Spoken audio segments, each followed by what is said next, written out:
नमस्कार, बहुत स्वागत है आपका यूपी की बात में और मैं हूं आपके साथ हिना खान। लोकसभा चुनाव के नतीजे से उत्तर प्रदेश में बीजेपी को करारा झटका लगा है। यूपी में सबसे बड़ा सियासी उलटफेर करते हुए सपा कांग्रेस गठबंधन ने जबरदस्त प्रदर्शन किया और बीजेपी अपनी कई सीटों को बचाने में नाकाम रही है।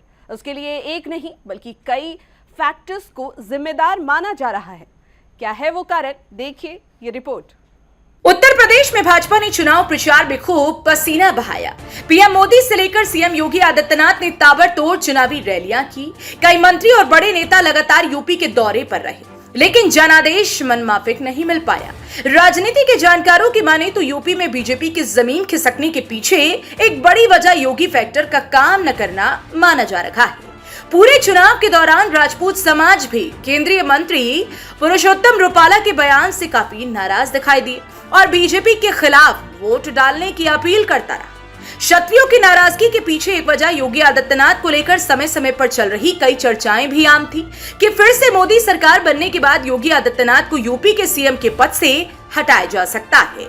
इन चर्चाओं की वजह से भी राजपूत वोट बैंक बीजेपी के खिलाफ नजर आया। साल 2017 में उत्तर प्रदेश का मुख्यमंत्री बनने के बाद योगी आदित्यनाथ का ग्राफ तेजी से बढ़ा।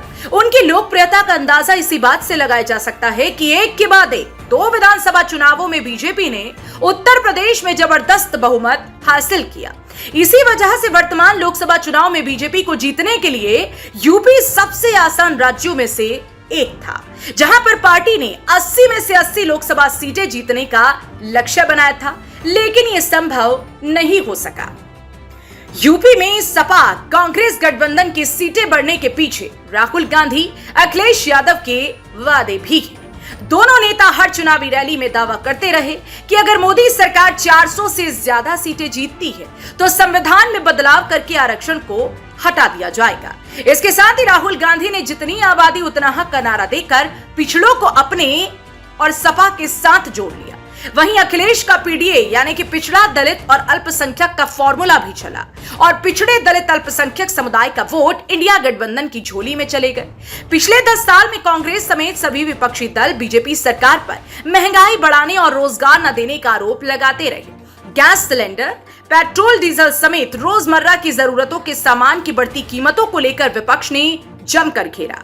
उधर कांग्रेस ने अपने मैनिफेस्टो में सरकार बनने पर 30 लाख नौकरियां देने के वादे ने युवा वोटरों को कांग्रेस की तरफ जोड़ने का काम किया। इसके अलावा कांग्रेस ने अपने घोषणा पत्र में गरीब महिलाओं को सालाना 1 लाख रुपए देने का वादा किया था। राहुल गांधी सभी रैलियों में ये वादा करते नजर आए। इसका मैसेज दूर दराज गांवों तक पहुंचा। मंच से राहुल गांधी के खटाखट जैसे नारों ने भी लोगों का ध्यान खींचा। ये सभी मुद्दे आखिरकार इंडिया गठबंधन के पक्ष में गए, जिससे सपा और कांग्रेस दोनों को ही काफी फायदा देखने को मिला। 18वीं लोकसभा की तस्वीर साफ हो गई है। परिणामों के साथ ही एनडीए गठबंधन को बहुमत मिला है, लेकिन उत्तर प्रदेश में भाजपा अपनी कई सीटें गंवा बैठी। इससे साफ जाहिर होता है कि सबसे बड़े प्रदेश में बीजेपी को एक बार फिर से हारी हुई सीटों पर मंथन करना पड़ेगा। इस खबर में फिलहाल इतना ही। आप देखते रहिए यूपी की बात।